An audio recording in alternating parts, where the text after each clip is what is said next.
It's been a couple of days since it was revealed that the Raptors were making Darko Rajakovic their next head coach, and now that we've had more time for the information to simmer, let's take a deeper dive into the exact changes he's really going to be bringing to the team. It's safe to say the Raptors are going to be looking very different next season, and in this video, I'm going to explain how. Let's get into it.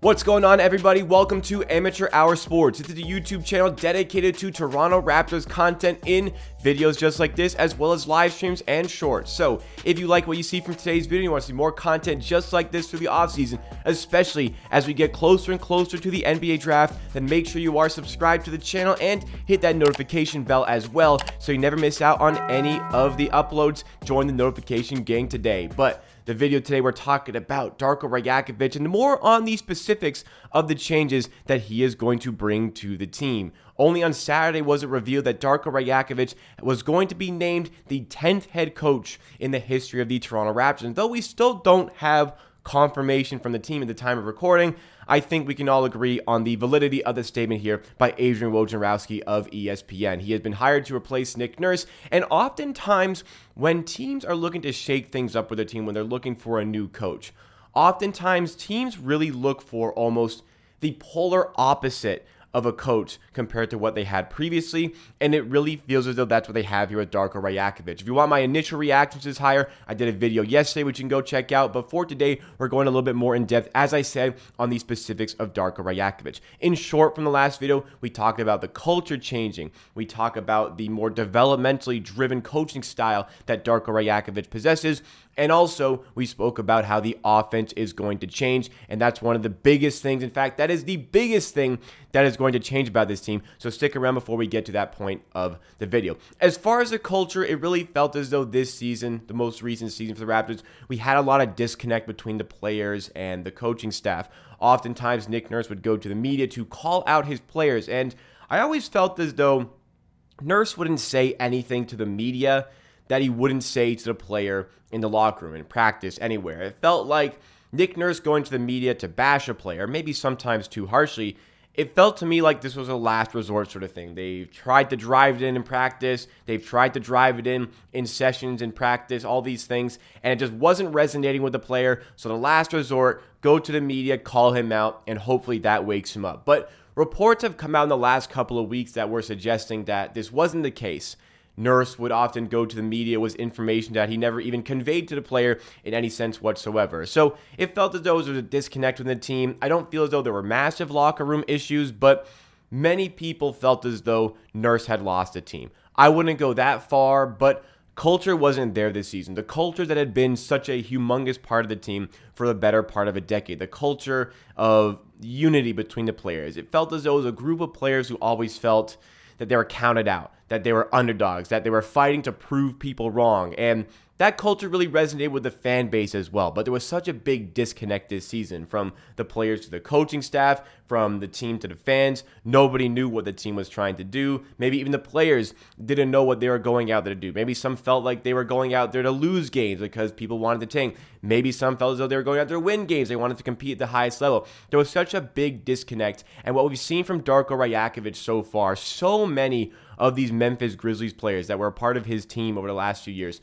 so many of these Memphis Grizzlies players have these glorious reviews for Darko as a coach, and I've spoken about Darko deserving this shot, deserving this role, and they're all so happy for him to be given this opportunity, and that's just something you want to see. The Raptors were looking for a culture change, and it seems as though they are going to be getting that here with Darko Rajakovic, and we'll certainly see as far as it goes to the Memphis Grizzlies.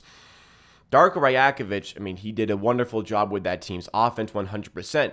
We will know next season a little bit further into just how important he was to the Grizzlies. Oftentimes, head coaches, they get the praise. They get the most acclaim from the media for team successes, and perhaps rightfully so. After all, they are the head coach. They make the final decisions. They have the final say. But the best head coaches are always backed as well by great assistants. I mean, you go to the Greg Popovich coaching tree, the amount of wonderful coaching minds that have worked with Popovich, sure, Popovich has helped them get to new levels as coaches themselves, but they've also brought a lot to Greg Popovich and helped make those teams better. So Coaches, as great as they are, they need to have that great assistant core to back them up. Darko seemed to be doing a phenomenal job there with the Memphis Grizzlies, so it is going to be vital as well for the Raptors now to provide Darko with the right assistants. The Raptors completely cleaned house with their coaching staff. Other than the developmental guys like Rico Hines, who still have their job, every assistant other than Adrian Griffin lost their job this summer. At least that's what the reports suggest. Now, Adrian Griffin, the only one who remained, is the head coach of the Milwaukee Bucks. So all of them are gone. We have to start completely fresh from a coaching staff perspective. We'll have to make sure we get the right people to fit around Darko Rajakovic, especially to help him with his first ever NBA head coaching gig. I know the Raptors are going to be doing their due diligence in that process as well. We spoke about Steve Nash, JJ Redick, maybe not being the right people to be head coaches, but maybe they can be some great candidates to be on the assistant team. I think Steve Nash would relish an opportunity to once again be on the bench of an NBA team.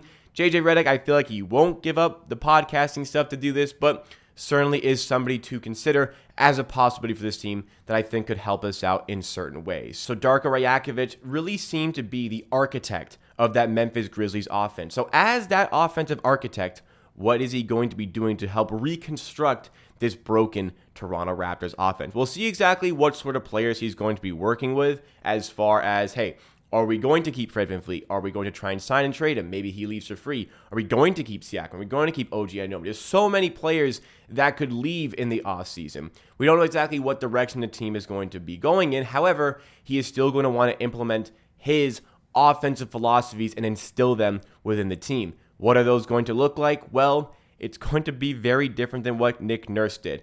My biggest frustration with Nick Nurse this season, the absolute biggest frustration that I sounded off so often on with this channel and with my live stream. The thing about the channel here, when I do videos for this channel, I have time to process information. I have time to prepare a little bit to go in front of the camera. So they're not as emotionally driven. But when I'm watching games live on the live streams on this channel, that is my first reaction. That is me watching plays live. And the emotion really comes up, and it probably didn't come up more than watching Nick Nurse run this offense into the ground with the isolation ball in fourth quarters. When it looked like the Raptors were playing glorious basketball, glorious offense, pick and roll driven offense with Fred VanVleet and Jakob Poeltl. Fred was a wizard out of the pick and roll with Jakob Poeltl. In fact, Fred VanVleet with Poeltl as his pick and roll partner generated 1.3 points per possession. Now that was Poeltl rolling to the rim, getting layups, getting dunks. That was Fred VanVleet hitting jump shots. That was Fred VanVleet getting to the rim, and Fred VanVleet dishing. I mean, we saw the assist really take a step in the right direction once we acquired Jakob Poeltl. But despite all the success with those plays throughout the game, Nurse in the fourth quarter would deviate to his bad habits, go into isolation ball, go into this slow half-court offense, and it was so ugly to watch. If you look at the least clutch players in terms of effective field goal percentage in the entire NBA, Pascal Siakam is very high on this list, unfortunately. Fred VanVleet's also on this list, but you also see some big names like Jason Tatum and Giannis Antetokounmpo.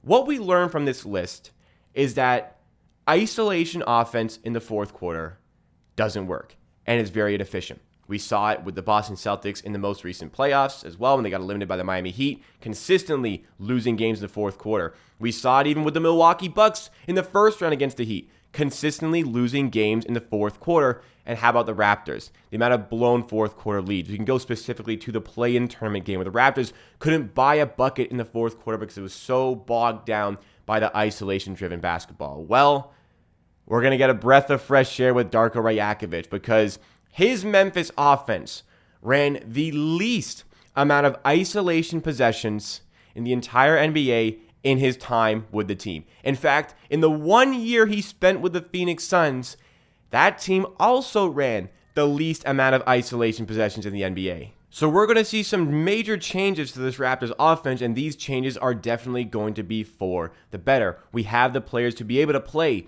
less isolation, move the ball, movement on the perimeter, getting to the rim, putting a lot of pressure on the rim, and having a point guard, if it is Fred VanVleet, rather than Ja Morant, who has the ability to hit those pull-up jumpers, has the ability to hit threes on a more consistent basis. I think that can also help unlock other parts of Darko's offense that we haven't quite seen just yet. Fred VanVleet is not on the same level as Ja Morant. They're not the same caliber player. I'm not saying that, but the tools that Fred VanVleet has can offer some things that are a little bit different. And applying the rim pressure that John Morant had can certainly be filled as a void in the offense by Pascal Siakam. There are many ways that Darko can reconstruct the offense, to reconstruct his philosophies, but it's exciting. It's so exciting for me to see this change, and that's going to be the biggest change for this season, going away from the isolation and focusing more on ball movement.